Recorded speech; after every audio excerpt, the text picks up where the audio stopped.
agua, tierra, aire y fuego. Hasta el 450, la antigua Grecia, se pensaba que estos cuatro elementos eran la esencia del universo. Muchos años después se comprobó que eran simplemente parte de ese gran sistema. Y así como en la antigüedad creíamos estos cuatro elementos, en la electrónica también existen unos elementos fundamentales, tales como la resistencia, la capacitancia y la inductancia. Y esto fue así hasta principios de los 70, hasta que un ingeniero, profesor estadounidense, logró predecir la existencia de un cuarto elemento fundamental. Y de eso se trata este video. Y los invito para que puedan entender y ver cómo fue que este elemento se convirtió como el eslabón perdido de la electrónica.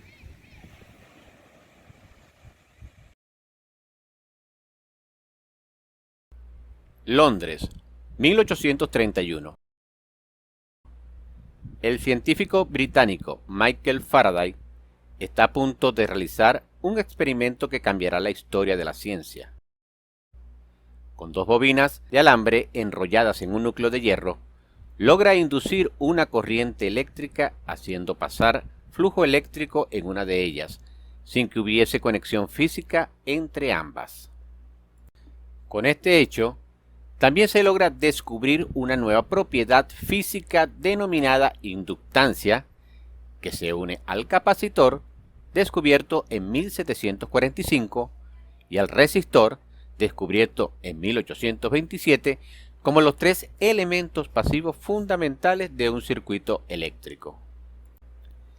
Estos elementos son considerados fundamentales porque son independientes y no están compuestos por la combinación de otros componentes básicos. Es decir, no pueden ser descompuestos en elementos más simples. Por ejemplo, una resistencia no está compuesta por otros componentes básicos, mientras que un circuito integrado puede contener múltiples componentes básicos en su interior. Pero en el año de 1971, Leon Chua, profesor de Ingeniería Eléctrica de la Universidad Berkeley, en California, desarrolló la teoría de los circuitos no lineales y planteó la posibilidad de la existencia de un cuarto elemento de circuito, al cual llamó memristor. En un sentido puramente científico, la historia de la predicción del memristor es muy interesante.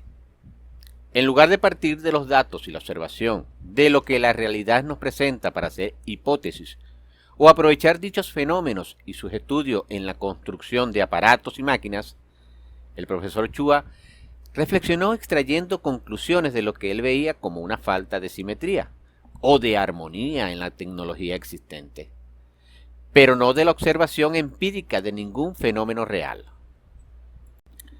Chua dedujo la existencia de los memristores de las relaciones matemáticas entre los elementos de los circuitos y de la simetría de las relaciones entre voltaje y corriente en los elementos existentes.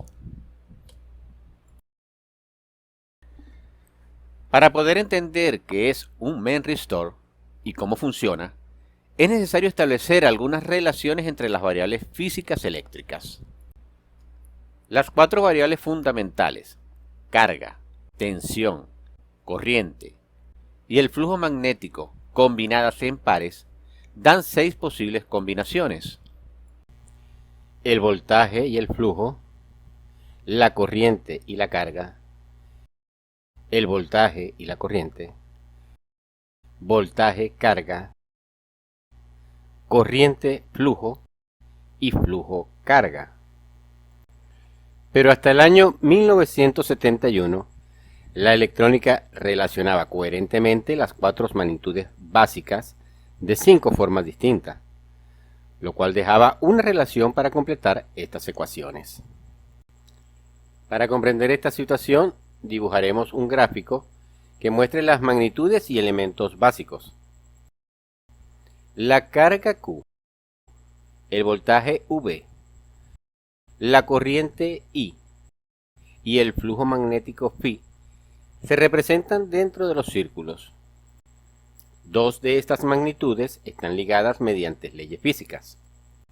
Una es la expresión conocida como la ley de inducción de Faraday, la cual nos dice que en una bobina el voltaje es igual a la tasa de variación del flujo magnético con respecto al tiempo multiplicado por el número de vueltas y además de polaridad opuesta.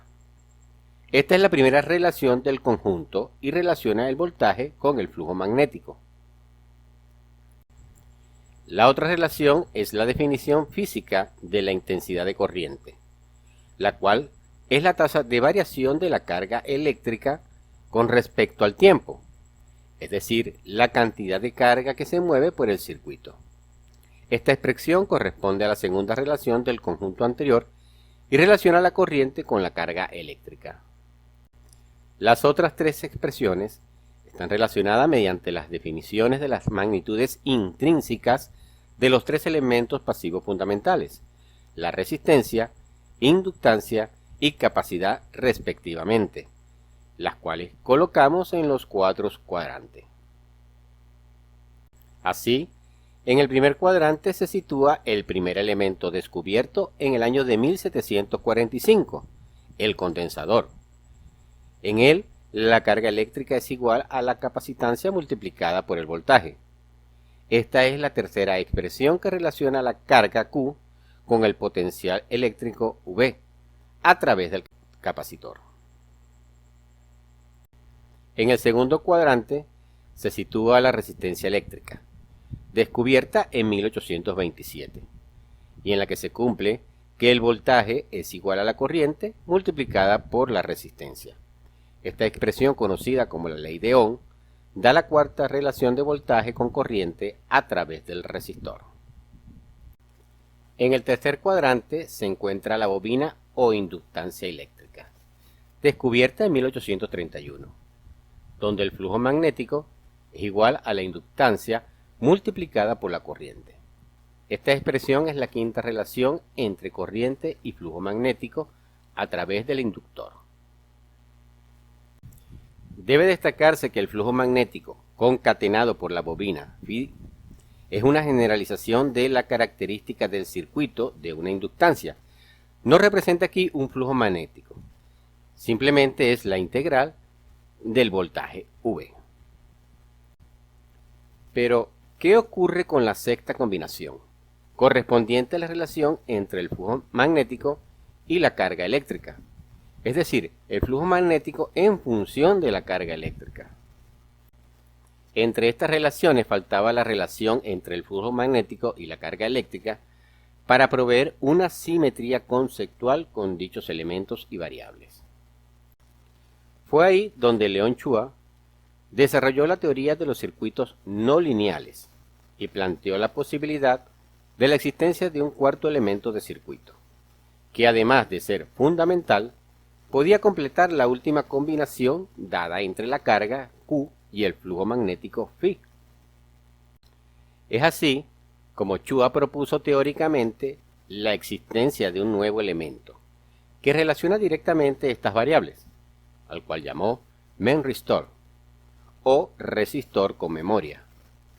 Este sería un elemento básico de circuito no lineal de dos terminales y cuya curva característica de tensión contra corriente es un lazo de histéresis que se corta en el origen cuando la entrada es periódica, lo que quiere decir que el dispositivo no consume energía cuando las fuentes externas se suprimen, el cual es capaz de comportarse como una resistencia variable en función de la carga eléctrica que ha pasado a través de él en el tiempo, que recuerda lo que le ha ocurrido, razón por la cual se dirá que dicha resistencia variable tiene memoria.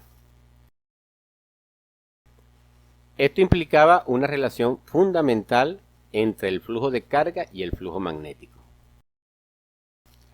Es así como, de acuerdo con el esquema de la figura, en el cuarto cuadrante se coloca el memristor, que se define como un elemento de dos terminales en el que el flujo magnético Phi, que realmente es la integral del voltaje eléctrico, es una función de la cantidad de carga eléctrica Q que pasa por el dispositivo.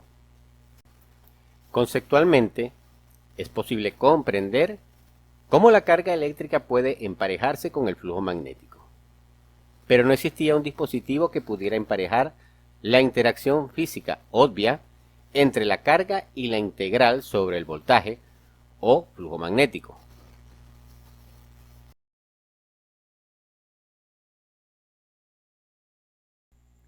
Aunque el memristor de Chua era una construcción puramente matemática, tenía más de una realización física. ¿Qué significa esto?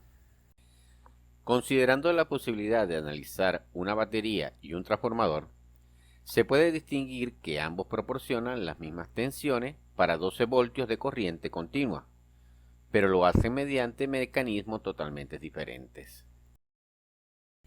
La batería por una reacción química, la cual sucede dentro de una célula, mientras que el transformador tiene una entrada de corriente alterna de 110 voltios para luego pasar a 12 voltios AC y a continuación transformarla en 12 voltios DC por medio de una rectificación. El resultado final es matemáticamente idéntico, dando funcionamiento de igual forma a una máquina eléctrica de afectar o a un teléfono celular, pero la fuente física de 12 voltios es completamente diferente.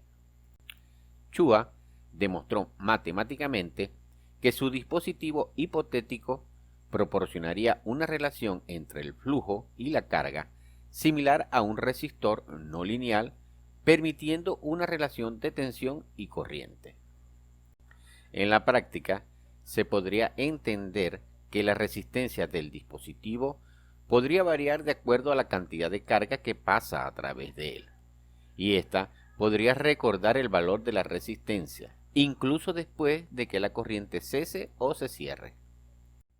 Después de que Chua teorizó el memristor, se tardaron otros 35 años para que se construyera intencionadamente el dispositivo en los laboratorios de HP, y solo se entendió realmente el dispositivo en un lapso de 2 años. Su existencia podría haber sido deducida por Gustavo Kirchhoff o por James Clerk Maxwell, puesto que ya se habían considerado circuitos no lineales cerca al 1800. Sin embargo, las escalas en las que los dispositivos electrónicos se han construido ha impedido la observación experimental de un efecto difícil de ver a primera vista. Y esto se debe a que la influencia de la memresistancia obedece a la ley del cuadrado inverso. La memresistancia es 1.000.000 de veces más importante a escala nanométrica y es menos apreciable a escala milimétrica.